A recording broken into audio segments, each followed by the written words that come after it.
that's it. So Nick, when you first came here, what's the major difference you have found compared to UK and Australia? So you are 55, right? I will be 55 on the next birthday. What's the secret of that physical appearance? I'm ex-military, so, and you're probably the only one in this complex of 5 houses who I can have a conversation with. Exactly. And where you're from Pakistan, you're not even from the same country as me, where these people are probably all From the Australian. same And they don't speak to me, and they don't really speak to you. Exactly. The Thai food, Chinese food, Pakistani or Indian food. What do you think about the Pakistani and Indian food? Well, since I left the army many years ago, I got into telecommunications. So I've been like Which is completely different. personal. In America, it's more racist. Yeah, but I think America's probably more racist towards Muslim community.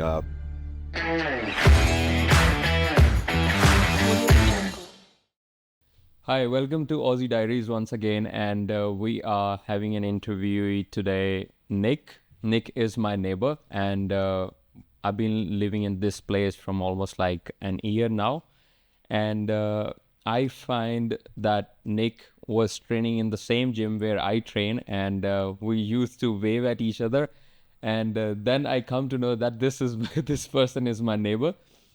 One thing I have noticed in Australia, especially, people, those who are living next door to each other and been living there for almost like 1.5 years or maybe 2 years, they literally have no clue that what that person does, what's going into the life of that. And I'm gonna put a little bit point of view from my religious background, that what is suggestions that how you treat your neighbors. So the Prophet Muhammad, so I'm a Muslim. Yep. So Prophet Muhammad says that you are not a Muslim if you do not know that what is going on with your neighbor, and if he or she having some problems in their life.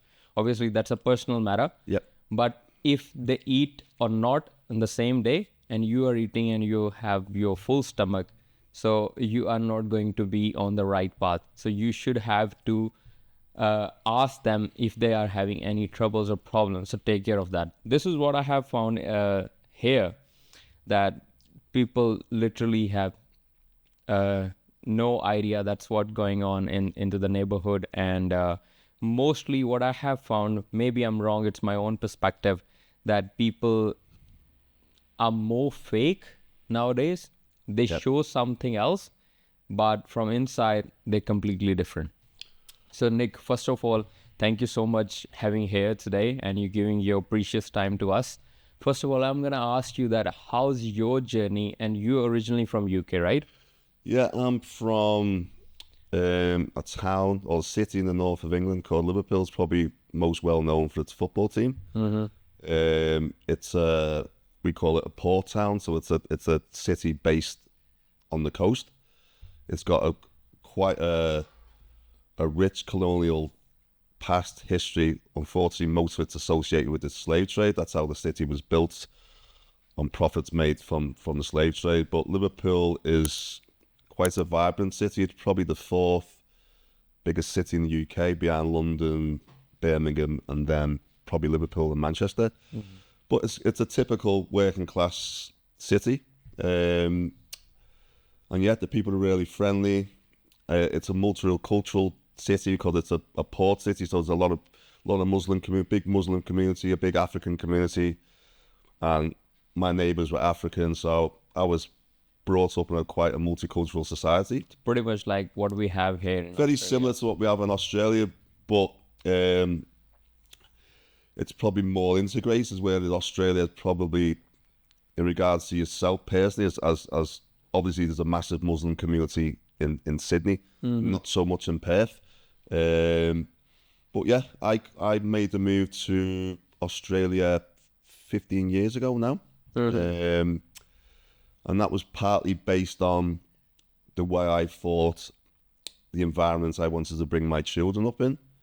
Because the way the UK was heading was not probably a place where I wanted to bring up my children. It's in terms of what? In terms of crime and drugs. Especially in the city I come from, it's I wouldn't say it's an overly violent city. but it's got quite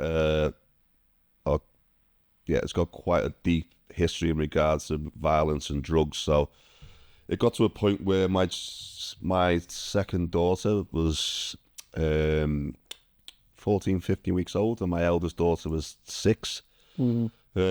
My wife, now ex-wife, was a nurse, so we just made the conscious decision that we were going to move abroad. We sort of toyed with Australia and Canada. We went to Canada for a trip just to have a look around at the place, and it was too cold, basically. Just a vacation. It's just the climate. My ex-wife didn't think it was hot enough. It gets quite cold in the winter. So we come over to Australia for a holiday, and then we made the decision to move over here with the children. That was 15 years ago now. So I want to put a question over here, like especially the people those who come from India and Pakistan and Bangladesh, like the Asian countries. Yeah. They have a really hard scenarios and very hard process to get the visa for Australia. Is it like the same for the UK citizens as well? I think it's slightly easier, probably from the UK, because obviously the UK and Australia have got pretty strong ties in regards to the Queen's the head of state here. The Queen's, Same Queen. Yeah. So it's probably a lot easier from the UK to get a visa to come. If you or your wife are on the skilled shortage list, then it's a lot quicker. Say you were a nurse or a doctor like your wife is, it'd be a lot easier to get into the country, because obviously there's a massive shortage of trained doctors and nurses. True. So you just got to try and pick your right career, and that could obviously fast track your visa into Australia. So when you came here, so on which visa you come here? Well, obviously my wife or ex-wife got the sponsorship, so she would have come on a 457 visa initially. 457. Yeah. Okay. Which is like, I think that's a permanent residency visa, and that lasts 4 years. You got to renew it every 4 years, and then obviously you apply for your citizenship from there. So when you first came here, what challenges you faced? Because obviously it's a completely different country. And do you have any siblings or any family relations here? We had no relatives or friends. We had friends who lived in Sydney, but we chose Perth because the houses were a lot cheaper than what they are in the likes of Melbourne and Sydney. So we picked Perth because for financial reasons, plus the flying time was obviously it's a shorter flight time to the UK. So obviously if you're in Sydney, it's an extra 4 or 5 hours on the plane. And it was not that developed like the Perth now. No, it's more developed now. It's a lot better now than it was when I arrived. The infrastructure's a lot better. There's a lot more roads now and more suburbs for new houses to get built. So I arrived here in Ellenbrook 15 years ago. Oh, this is a suburb where you come directly? Yeah. No, I was in the city for about 6 months, close to where my ex-wife was in work. And then we decided to move out here because she had a friend who lived here. So when we arrived in Ellenbrook, Aveley was not here, so this suburb was very, very new. There's probably a couple of houses around here. So it was just Ellenbrook. There was no shops or anything. It was just like maybe 2 supermarkets and that's it. So Nick, when you first came here, what's the major difference you have found compared to UK and Australia? You still think that this is the better place? You made the right choice? Oh, 110%. Okay. Obviously, I would say prices of food and general stuff like that. I think food's quite expensive here compared to the UK. If you drink alcohol, I don't drink a lot of alcohol, but alcohol's very expensive here. I think houses are probably very similar in price to the UK. But obviously the houses here are bigger. They're a lot bigger than what I'm used to. More space. Because usually at home, they're all 2-story houses. Yeah. 90% of the properties in the UK are all 2-story, whereas 90% of the properties in Australia are all single-story. All right. So it's a complete different there. And over here, it's mostly the single-story houses. Yeah, and obviously the estate's a lot better. Where I grew up is quite built up, so there's like we had no garden in our house. We had no front or back garden. No garages to park your cars. You'd have to have a really big house in the UK to have a garage. So it was a massive difference in regards to the size of the house. We couldn't quite believe how big the houses were, and obviously a lot of people have swimming pools here, which is not a thing in the UK. So your wife got the job before coming here, or Yeah. she got it after? Yeah, that? she got sponsored directly. Yeah, so she. So she was the only one who was working at that time when you guys. Yeah, because my daughter was only 14 weeks old. Okay. So I took a year off work just to look after my daughter, and so my ex-wife could go to work because she was working full time. So I took a year off from work just to look after my youngest daughter. So your other family members are still in UK? Yeah, I've got a brother and a sister. I've got both parents were alive. My dad's unfortunately not around anymore, but my mum still is. I've got quite a big family in the UK, really big family. So. Okay, so Nick, I'll come back to your story again, but before that, I am really curious to ask you. I know that it's just for the audience. How old are you? I will be 55 on my next birthday. 55, wow. Yeah. So most of my audience is Pakistani, those who listen to the podcast. Yeah.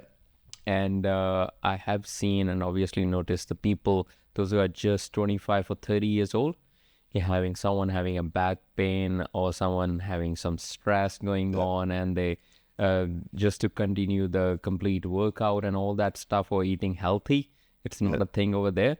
I have met a lot of people, those who look and those who behave physically in such a way that they are already old, even though they are just 30 or 35. Yeah. So you are 55, right? I will be 55 on my next birthday. What's the secret of that physical appearance? I'm ex-military, so Okay, wow. I was in the army when I was 16 for 8 years. And I was Back in UK. Yeah. Right. And I was into my fitness ever since I was probably 15 or 16. So I've always tried to keep myself reasonably fit, which is not always possible. But yeah, I just enjoy going to the gym. I enjoy keeping fit. And So roughly you're consistently training more than 30 years now. yeah, but my training patterns differ because I play football through the winter. Okay. So I've generally got to try and lose a bit of weight before I start playing football in about March, April. But So how many days do you train now? 6 days a week. 6 days a week. Yeah. That's incredible. It's to me, it's just second nature. If it's more, I'm not saying it's more of a, well, it probably is more mental and physical for me because I'm not used to going to the gym. If I don't go to the gym, now I feel like there's something not quite right. Because I suffered quite a lot mentally through COVID, not having that option. You feel more relaxed. I feel more relaxed. It makes me feel good. I like talk. I'm a talker. I'm not. I don't talk to all kinds of people when I'm working out, but I like the social aspect of going to the gym and interacting with people. And just having a chat. This is what I found, like the people those who are introvert, and like I'm an introvert as well. Yeah. And I like the conversations.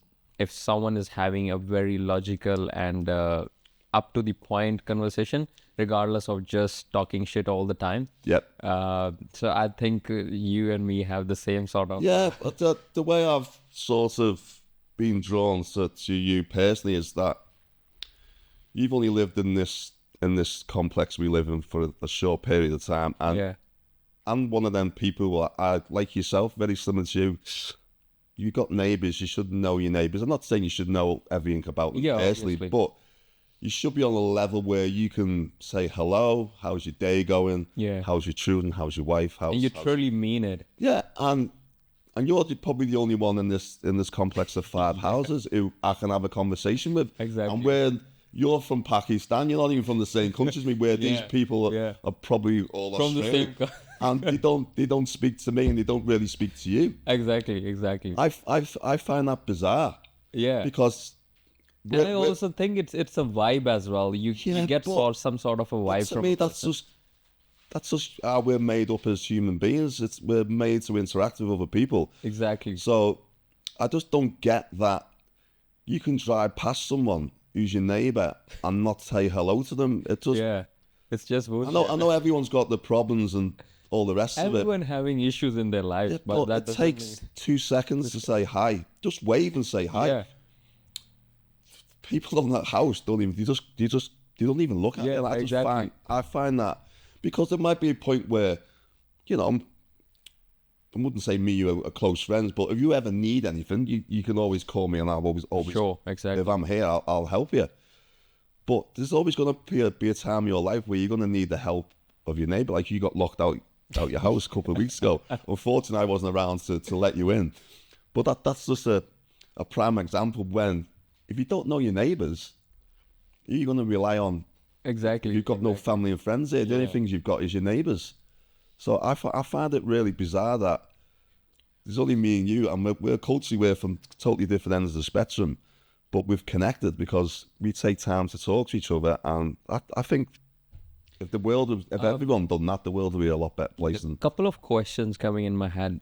First of all, I want to ask you that what food do you like? Obviously, you guys have the similar foods in UK as well, but what specifically? Because over here we are in a multicultural, and you pretty much find the Thai food, Chinese food, Pakistani or Indian food.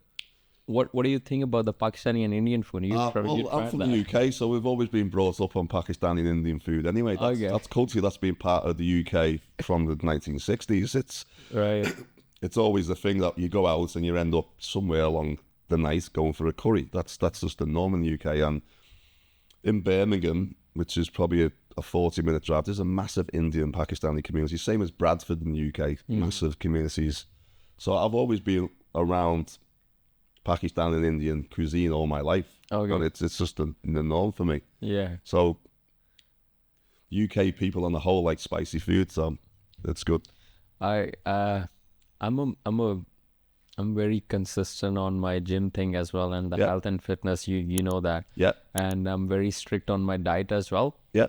But regardless, back in my country, the food taste is incredible, but there is no link with the health.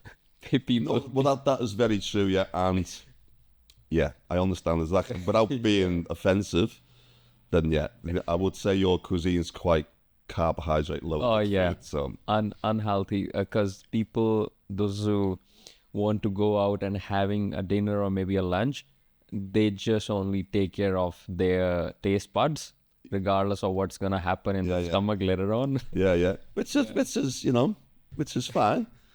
But yeah, And you ending up in the hospital. That this is not fine. no, it's not fine. But the food's really good, so it's Yeah, obviously very exactly. difficult for people to change. Exactly. And once you've been eating this food since you were a child, it's really, I don't know. Yeah. I think the food in Australia is not great. From my personal point of view, I In think terms it's of taste or health wise. taste and health wise. It's but obviously with the influx of a lot of people, communities from all over the world, I think that the food has got a lot better in Australia. But the Australian food's not great. It's probably like English food. Compared to you. But English food's not great either. It's not very healthy. Okay. So all exciting. what do you think? Which food is better? I like Asian food. I get drawn towards more Asian food. And Italian, I like it. I do like Italian food as well, even though it's probably not good for you. But So how your normal day looks like that? What do you eat in the breakfast and all? Why I'm asking this question, because people, those who are almost in their 40s or 50s, Yeah. how can they make their life health wise better? my diet will change throughout the year, obviously with the seasons and when the weather changes from warm to cold. But generally me, I don't eat before 11 o'clock in the day, so You wake up. I don't eat before 11. Oh, okay. So I will have a cup of coffee when I wake up in the morning. Then I generally don't eat any food till about 11 a.m. and then I'll eat at 11, and then I'll eat probably no more than 3 meals a day. And I usually finish eating no later than 6 o'clock. Okay. So it's like intermittent fasting. So how many major meals do you have in a day? 3. 3. Okay. Yeah. And I don't eat enough, to be honest with you, Okay. but I'm trying It to. look big. I know, but that's just muscle density. That's because I've been training that long. Yeah. It's But yeah. still, it requires food. Oh, It does require food, but because obviously I'm playing football, I'll start pre-season training next month, so I'm too heavy to be running around the football pitch for an hour and a half. And just So have so I you need- ever trained under a personal trainer, or you get the fitness advice, or it's just all? no, it's just what I've learned throughout my training life, basically. So I do watch a lot of YouTube videos and certain bodybuilders I follow. Okay. So I watch a lot of their training videos. So which two bodybuilders you like the most? I like Hadi. Hadi's my Hadi favourite. Chauhan. Yeah. So he's probably one of my favourites. I like Samson Dowd. Obviously, You don't speak English. I think he's slightly deaf as well. Yeah, he's So- slightly deaf as well. But he's one of my favourites. So probably him. I like Samson Dowd. Derek Lunsford. I like Derek as well. So yeah, Derek. Derek Lunsford. He was the champion, Open champion last year. Yeah, right. Hadi was Open the champion. It was Hadi, then Derek, and then Samson won it this year. Yeah, okay. So there's been 3 different champions over the last 3 years, but Hadi's done really well because he's obviously come up from 212 and he's gone into the Open now. So he's not a massive guy, but his condition is always Always good. Yeah. always on point. And do you like the men's physique as well? With Chris Bumstead, the classic. Yeah. Yeah, I like the classic as well. That's sort of an old school. Plum is a world icon now. Well, he's finished. He's retired. Yeah, Well, he did compete in a Open competition last weekend. Yeah, Placed second. Yeah. With Martin Fitzwater. He come first, but I think that's his last show. So Yeah. I do like the classic. It's very He do had some kidney issues as well. Do you know that? no. He had some kidney issues, and that's incredible. With those kidney issues, especially the one who is in the bodybuilding or in men's physique, it's really hard because kidney is one of the thing which just separate your blood and water and all the ingredients what you take, because the bodybuilders take a lot of protein as well. So kidney is the main thing, and it's incredible that he fight with that and still on top of the show. Well, we probably know he's obviously not natural. So Yeah. your liver's probably the first thing to go as a bodybuilder, because that obviously your liver sort of gets rid of your toxins out your blood as well and separates your toxins from the blood. So generally your liver Exactly. is probably the first thing what suffers as a bodybuilder. Nick, tell me now, what are you doing to support your financials at the moment? Well, I am since I left the army many years ago, I got into telecommunications. So I've been like Which is completely different. yeah, well, when I was in the army, it was because I worked mostly in mobile communications, mobile phones and that sort of networking side of things. So when I was in the army, I learned a lot about it when I was in the army. And when I come out of the army, it was just a general like sort of progression into telecommunications. And I've worked in that industry for 27 years now. And you had any sort of background for that, like any? No, qualifications? didn't go to uni, didn't do any engineering at all. I sort of learned as I went along. But yeah, worked all over the world, worked in America, worked in Africa, worked all around Europe. So yeah, What specifically you do in telecommunication? speciality.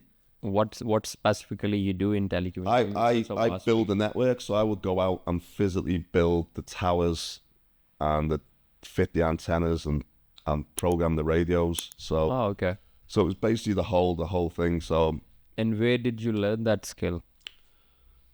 I learned some of it in the army, a lot of it in the army, and then when I come out the army, I sort of started working in telecoms, and I just snowballed from there. I was just learning different roles and getting into different parts of communications, and I just got better and better and better. I've got better jobs and more senior roles as I progressed over the years. So at the moment, I work for Vodafone, which is, you've probably, you know, with Vodafone, they're probably one of the biggest telco companies in the world. So I've worked for Vodafone now for 13 years in Australia.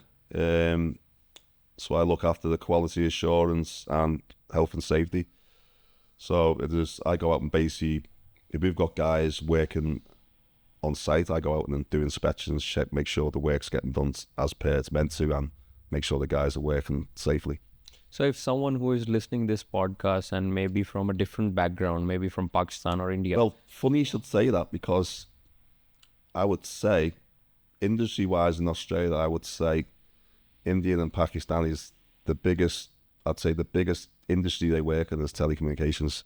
Oh, is it? I would say between 30 and 40% of people who work on Vodafone that come from India or Pakistan. But yeah, I've seen those. Yeah, pretty much every Vodafone store, any Indian or And Pakistani guy. not just on the retail side of the business, I'm talking engineering and project management and that sort of things. Right. That's what I'm involved in. I've got nothing to do with the retail side of the business. I'm all network. So all the guys who work in the office who look after the network, and I would say a lot of them have got Pakistani and Indian backgrounds. What I have found, the people those who come from the same background, from Asian background, India or Pakistan, they have really good qualifications, and most of them, they are the telecommunication engineers as well. Yeah.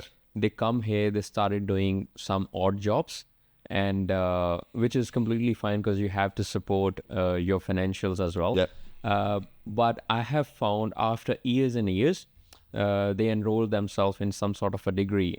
Yeah. And they make the money with that odd jobs to pay their tuition fees and supporting some people, they support their families as well. Yeah.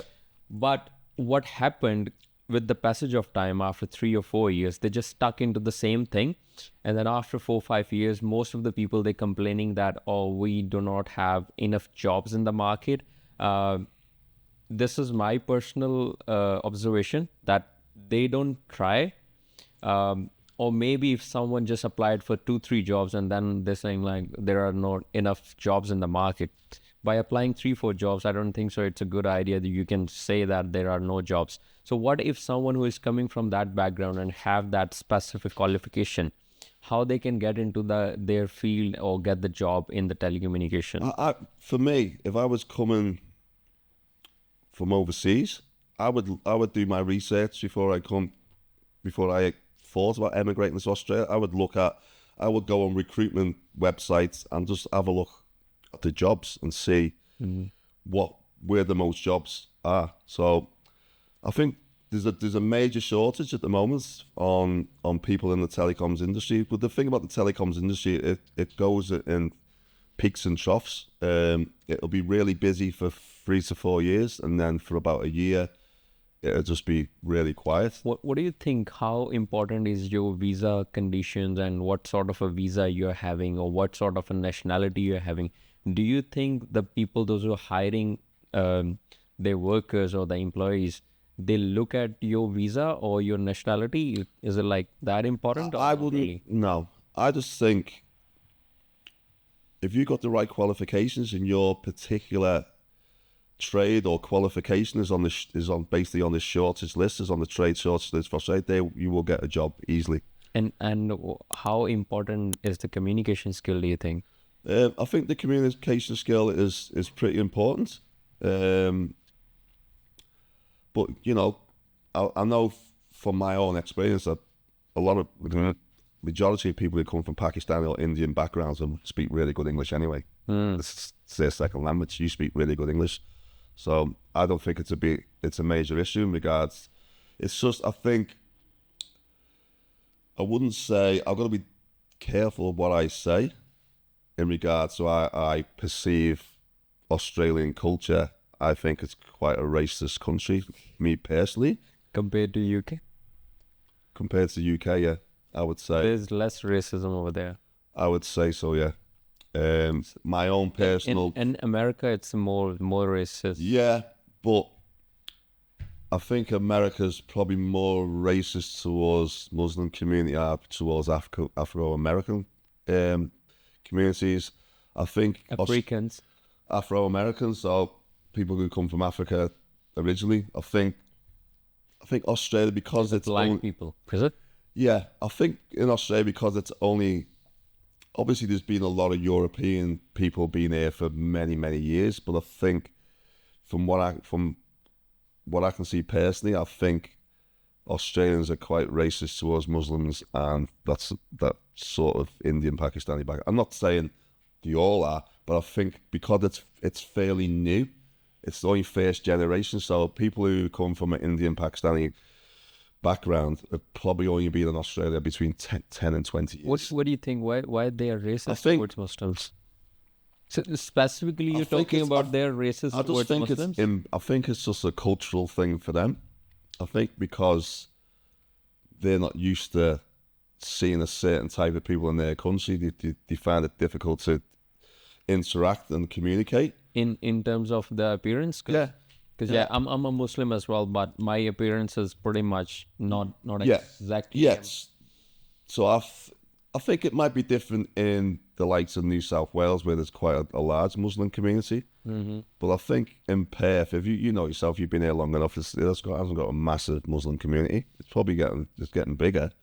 Yeah, this is something new for me because what I thought, I knew that they are racist towards other communities, Yeah. but not specifically. I have find out that they are specifically racist towards Muslims community. I didn't find that, but could be because I think there's racist is quite a strong word. Maybe fearful. I just don't think that they've had a lot of exposure to Muslim religion. I think they're a little bit.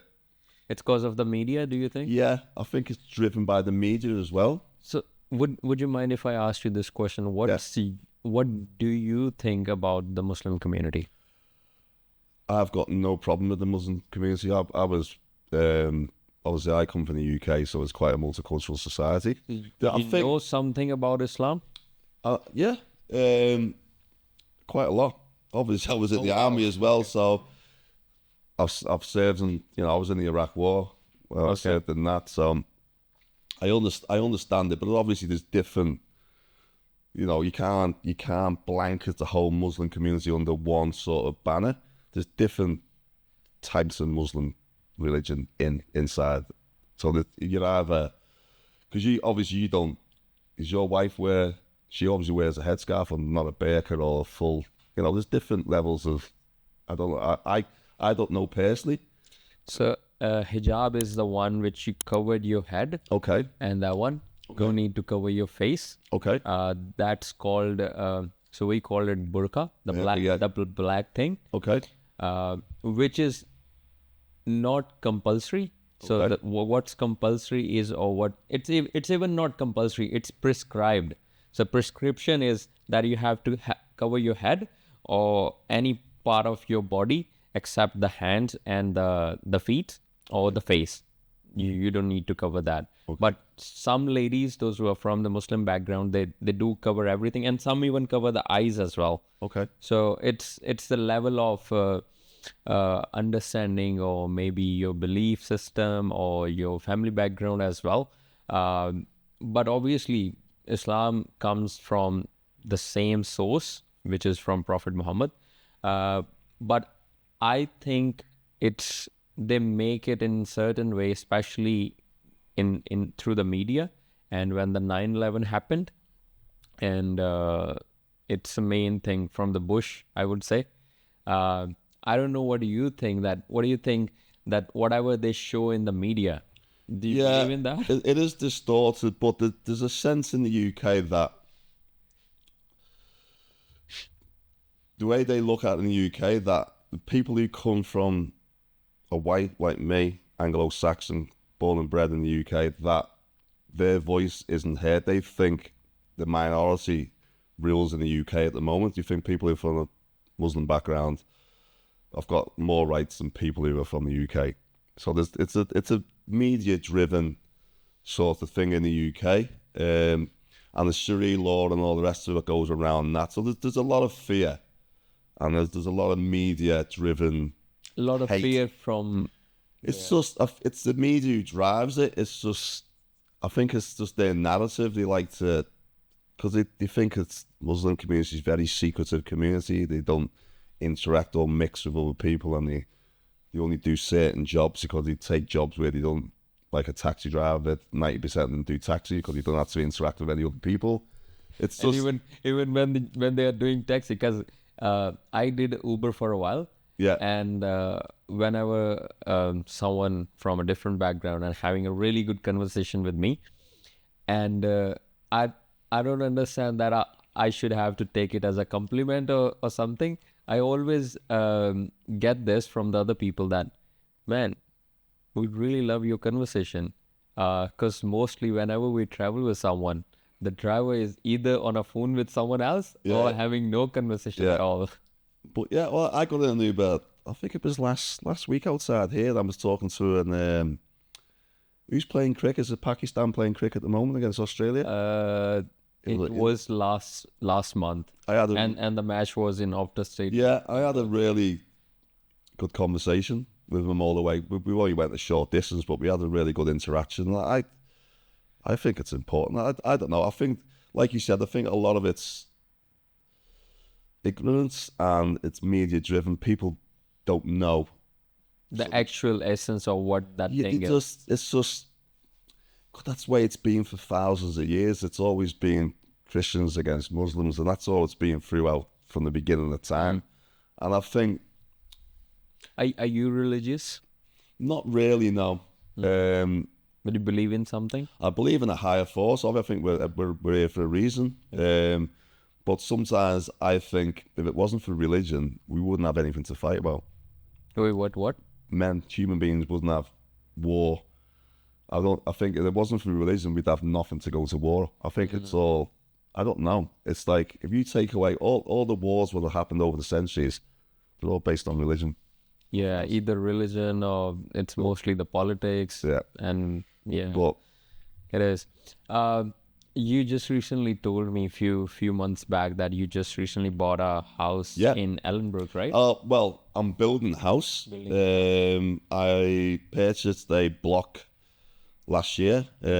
So yeah, I'm in the process of building at the moment. Nearly Would you mind finished. if I ask you that how much you pay for that? Yeah, the block was, I think the block was about $260,000. And that was for a 450 square meter block, so average size block. And how much you have so far invested money to build that? Up to now, so my build cost for the house is about 360. 360 on top of that. Yeah. So roughly it is around somewhere around like 600K. Yeah, 650. Yeah. And did you get that money from the bank or? I got some of it from the bank because I sold my other house in Averley. Okay. I made.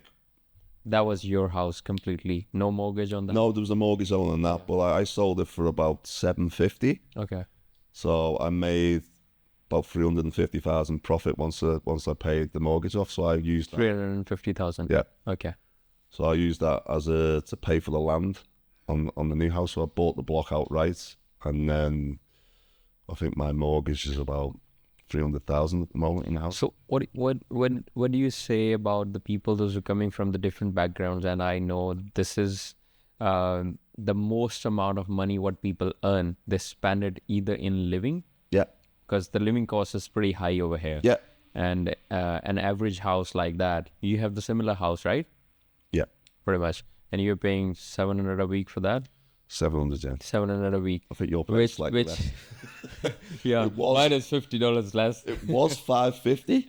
550. So when I first moved into my rental nearly 18 months ago, it was 550, and then they turned around and said me verbally on the phone, "We're going to put the price up to 650." And I went, "Okay, it's $100 a week. It's quite a lot, but okay, I'll accept that." I went back to the UK on holiday, and whilst I was away in the UK, he put it up to 7. But, So, which is quite a lot of money, because that's now. yeah, it just seems like that it's just a $50 for a week, but ultimately you count down But on the whole year, it becomes thousands of it was dollars. $150 a week, so you put up by $600 a month, Yeah. which is a lot of So money. 650 a week, what I am paying, and you're paying 700 a week. So this is approximately somewhere around 120,000 rupees back in my country, which is a lot of money. Well, to put it in perspective for me, because I'm divorced now, so I'm there's only one income coming into my house at the moment, so Okay. it's costing me nearly $3,000 in rent, and I'm paying the mortgage on my house what's getting built as well. Are you paying double the money? So I'm paying roughly a month $5,000 a month on 2 houses 5,000. a month, Wow. just on rent and the mortgage on while I'm building a new place. All right. So That's a lot of money. that's before I buy food. That's before I pay bills. That's before I buy petrol. So are you saving anything at the moment, or it's just whatever No, you're earning I can't because gone? yeah, over half of my wages is going on 2 houses each month. So it's difficult. And you have food, traveling, Food, council rates. I've got 2 lots of electricity. I've got 2 lots of gas on both houses. Wow. So it's difficult at the moment. But What do you mean by 2 houses? well, I've got that there, and I've got the one I'm building. So I pay gas. The one you're building and the other one you already sold, that is. Yeah. Well, I mean the rental, the 2 houses. So I've got rent. I've got bills on the rental, and also I've got bills on the build. So Yeah, right. it's tough, but hopefully it's only going to be for 2 months, and then I'll just have one house, and I'll be moved out of there by. I think my contract's up. What made you to make that decision? You already had the house, and at this point of age, you building a new house. Yeah, because obviously unfortunately my marriage failed, so I obviously got divorced from my ex-wife. We had a really big house in Averley, like a 5 bedrooms. It was a huge house, so it was too big for me to live in on. Oh, you're downsizing. Just downsize yet, so I will probably live in this house for 2 to 3 years and then sell it again, and then hopefully I'll make even more money, and then I'll hopefully be able to buy a house with a very, very small mortgage. What do you think? Because you already had an experience, and I even don't have that experience so far. I just only read books and watch a bunch of YouTube videos. Obviously, I'm gonna make this decision in my future life, hopefully, and maybe someone who is watching that podcast, maybe they will do that. And I have found a lot of people, regardless of they're born in Australia or they're coming from overseas, they all have this sort of dream somewhere that we're gonna buy our own house. What do you think is what's more beneficial, having your own house or renting? What's the better? Me personally, I think it's more important to own your own house, because basically if you rent, you're just paying someone else's mortgage off. But when you buy a house, you're paying a lot of mortgage on top of that, which is also costing you a lot of money. I think the way the rental market is at the moment, it's far cheaper for you to build a house than it is to rent a house. So you could probably build it, depending on which suburb you want to live in. Obviously, everyone likes to live in nicer suburbs, but if you just want to build your first house, you should be really looking at where you can maximize your return. Where I can build a house for $500. Maximize your returns in terms of selling that house or renting that house. Well, selling, I think if I was the first home, if I was in your position, I'd look at building, because to buy it's more expensive to buy an established house than it is to build.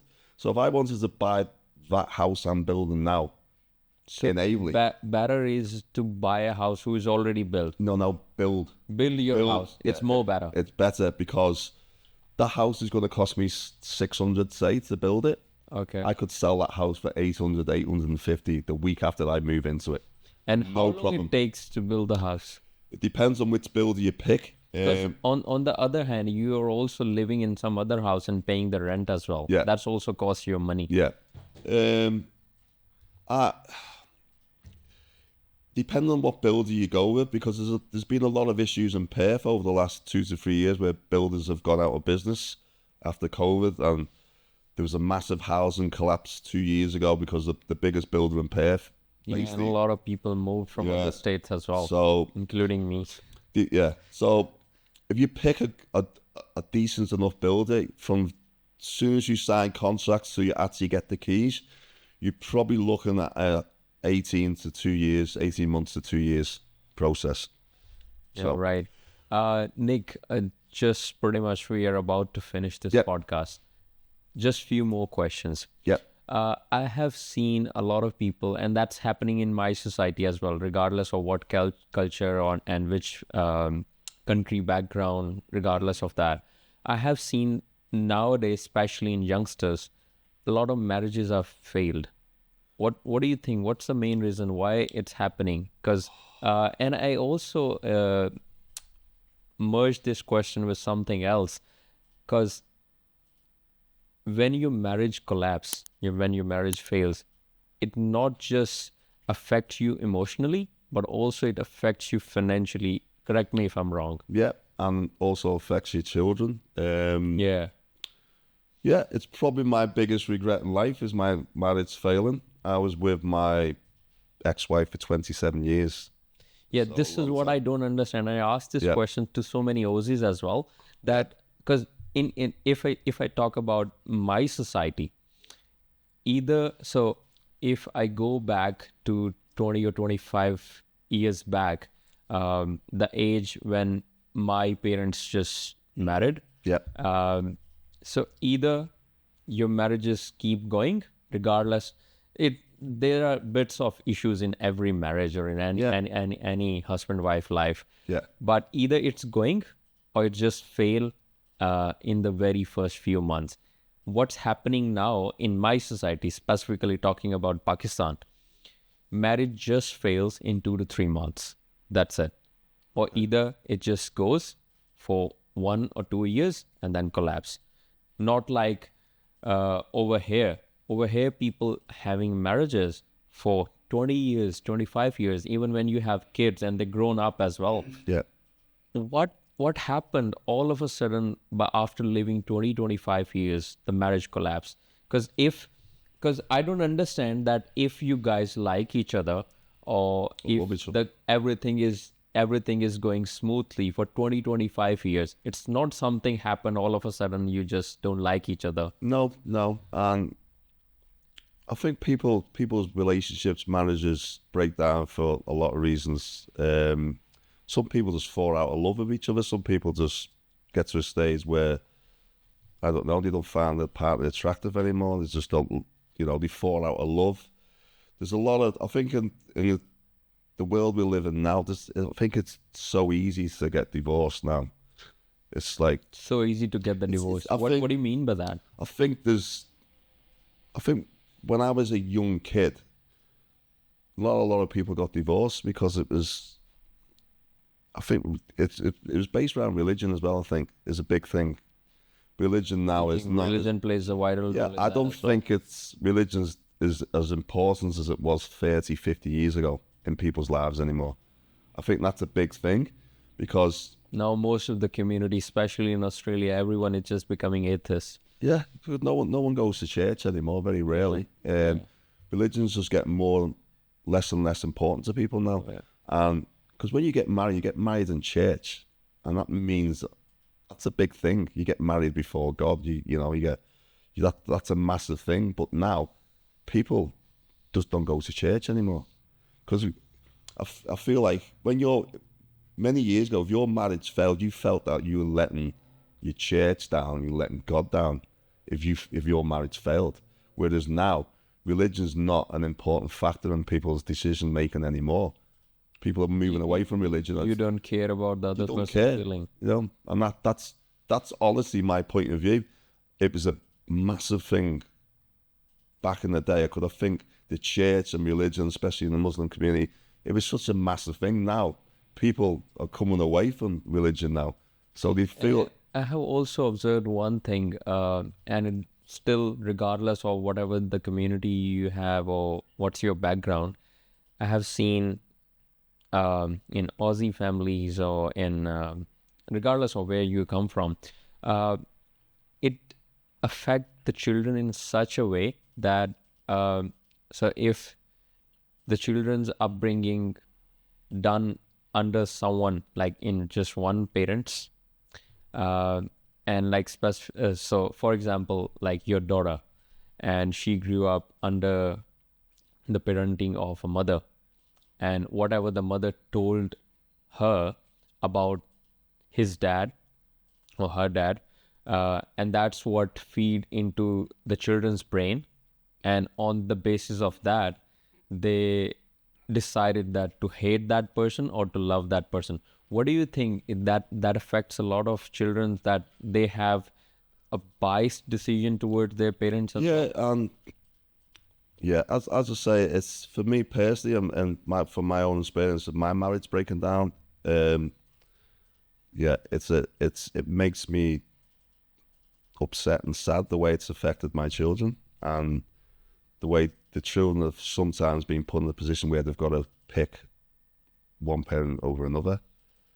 And for me, that's been a really difficult thing to process. And yeah, it's hard. And I think my children suffer now. They're still suffering now. And Still suffering. mentally, their mental health has suffered quite a lot. How many kids do you have? I've got two. So I've got two girls. I've got my eldest it's nearly 23.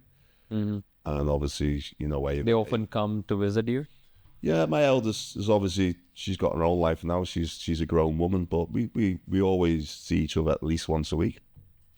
And how's your relationship with your kids now? It wasn't great. It's a lot better now.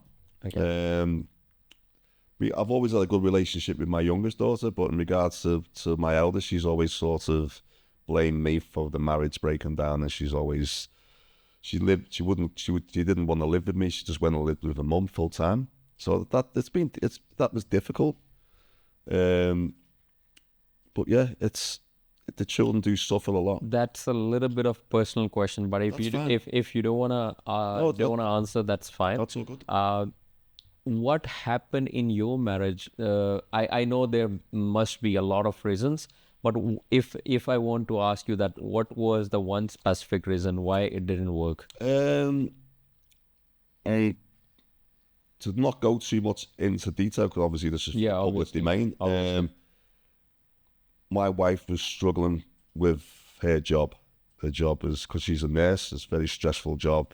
And the breakdown in the marriage started down to an incident my wife experienced in work, and she never got supported by her employees. So it just sort of snowballed from there. So yeah. So that was the job pressure. Yeah, pressures of the job, which comes into the relationship. Yeah. And I think this is very generic sort of answer, and I think this is the most of the cases in the relationships now as well. I'm gonna put a little bit from my own religious background as well. So in my religion, with the perspective of Islam, woman is not like, you're not forced to work.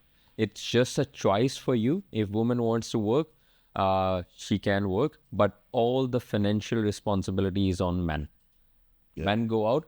And I was reading a research somewhere, and it says that if a man sits at house just chilling all day, playing games, watching movies, he's gonna stress out. And if woman, she have to go out, work for 6 or 7 days, maybe doing a job or running a business for 5 or 6 hours or maybe 7 hours a day, she got stressed out. If she chills around or do the household things and maybe go out for 1 or 2 days for work, and so these are two different roles. She's gonna stress out. That's a psychology thing. It's nothing to do with the relationship. Nothing to do with the religion thing. And that's what I have found over here, because we have a sort of a culture where women's and men's, I'm not discriminating any sort of a gender discrimination, but I think it's also the psychology or the science, because men's and women's, they both have different psychology, and they both have different and I also find whenever I have a conversation or dealing with a woman at a business point of view or at maybe at a commercial level, I have found women do not have that much tolerance of bearing some hard things. Men's take it chill. Like for example, if I got a property from you and you are the owner of that property and I have some issue, I'm gonna tell you. It's like, yeah, okay, we're gonna do it, sort it out. But if the same thing I tell a woman, she gonna take it too personally. Yeah, that yeah. you are this and you are that. Yeah. Because when I was doing Uber, I had listened a lot of conversations, Oh, I can imagine that. Yeah. different stories, and some of these I cannot even explain on podcast. And I have seen women, they are talking about just the small things, mostly the backbiting, and they're just telling something. And I thought, like, this is not even an issue. I don't even consider it as an issue. But yeah, this is what I have found, like the breakage of a relationship or collapsing of a relationship, it's causing a lot of stress. And Yeah, I think a big thing as well is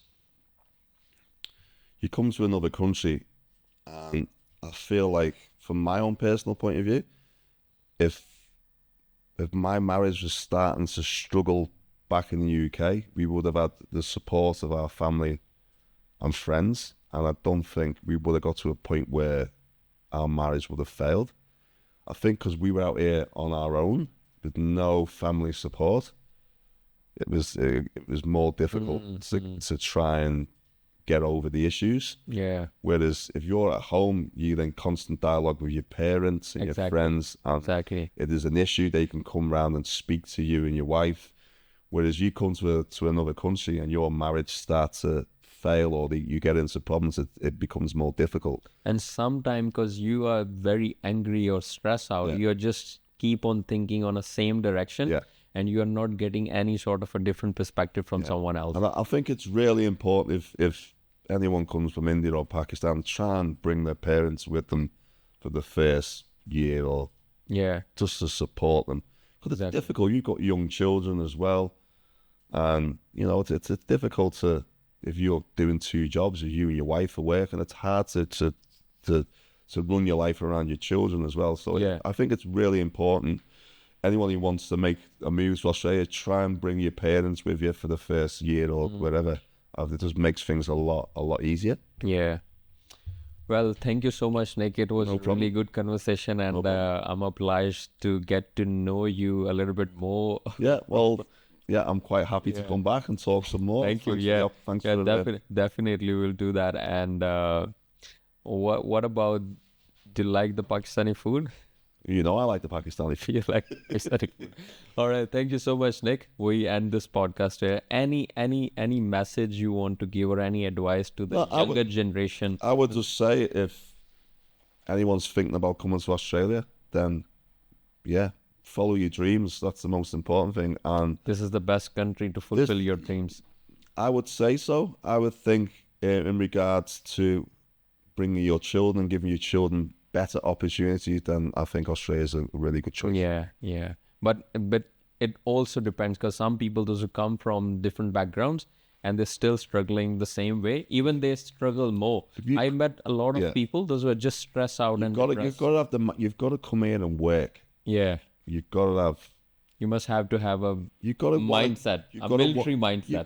You've got to want to work, because you'll get out what you put in. Australia's the type of country where you'll come here and prepared to work, you'll get a lot of benefits and a lot of rewards. Because I've seen most of the youngsters, those who are doing nothing back home, Yeah. and they are just the mama's Lazy. boy or the papa's boy, and they think, because when they saw someone on a social media, oh, this person is in Australia, he's going out on the beaches, or because we don't have that sort of beaches back in our country. And it's pretty clean environment, and you pretty much find everything. Someone is wearing the Nike shoes, which is pretty common here. Back in overseas, it's very expensive thing. If you're very rich, then you can wear all that stuff. And most of the people, those who are planning to come here, they are thinking, oh, the life is so easy. When we go there, it's going to be, everything is sorted out. It's not like that. No, it's hard. It is hard as well. But if you, as I say, you'll get in what you get out what you put in. You put a lot into it, you'll get a lot out. Yeah. But yeah, You can make your life really you can good. have a really good life. Really yeah. good, but it depends on what's your mindset. Yeah. And also, I think the never give up mentality is very important. Yeah, and if you're going to make a massive move and move to another country, then you're not going to come here and be lazy, and you're going to come here and want to make a better life for yourself, for you and your children, your parents, or wherever. So you just got to work and. People are struggling to go to the work. It's so physical. We are just working. And when I say someone, man, you should have to join gym, so have a better health. It's like, are you kidding me? I don't have time to go to work, and you are talking to me to tell me to go to the gym. It's 24. I can manage that. It's 24 hours in a I'm day. going twice a day. Yeah. I can do that. You can do that as well. Yeah. But it all depends, I think, on your mindset and your resilience, how you take things into your life. But yeah, anyways, best of luck, guys, those who are coming from overseas. And this is the country where you can make your dreams come true. But it all depends on your mindset. And same like in the other podcast, we keep on discussing few more books and the personalities like Nick, giving you the actual insights of the country. So stay tuned with Aussie Diaries, and thank you. Thank you. Thank you, man.